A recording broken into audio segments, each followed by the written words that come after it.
Monsieur le maire, le jeudi 17 octobre 2019, vous avez été mis en examen par la juge d'instruction de Bonneville, Madame Marielle Carzunel, pour prise illégale d'intérêt et atteinte à l'égalité des candidats dans un marché public.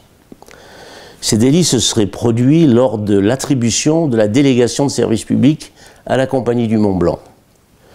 Vous bénéficiez bien sûr de la présomption d'innocence et cette affaire peut encore aboutir à un non-lieu. Vous avez d'ailleurs indiqué que les faits qui vous sont reprochés vous paraissent secondaires, minimes, bénins.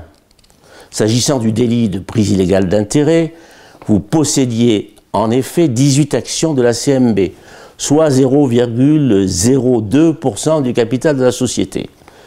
Quant aux règles de la concurrence, selon vous, elles n'auraient pas été faussées par l'introduction d'un protocole MBU-MBM dans le cahier des charges. Ce serait même l'inverse. Cette version des faits vous appartient et peut-être obtiendrez-vous un non-lieu.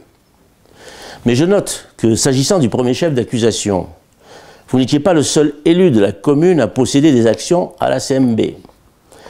Messieurs Cavalli, Payot et Verdier en détenaient aussi. Ce qui, à défaut de corruption, témoigne à tout le moins d'un degré plutôt étonnant d'ignorance des textes. Sur le second chef d'accusation, le non-respect de l'égalité entre les concurrents, eh bien, la Chambre régionale des comptes de Rhône-Alpes, dans son rapport de 2017, ne semble pas vraiment partager votre avis. Elle estime au contraire que l'égalité entre les candidats a été compromise par le protocole MBU-MBM. On est en droit aussi, cher monsieur Fournier, de se poser quelques questions sur cette procédure ouverte au TGI de Bonneville. Si les faits qui vous sont reprochés sont si anodins, si dérisoires, pourquoi l'enquête a-t-elle duré près de 4 ans, exigé la délivrance de commissions rogatoires et la saisine de documents informatiques, tant à la Compagnie du Mont-Blanc qu'à la commune de Chamonix?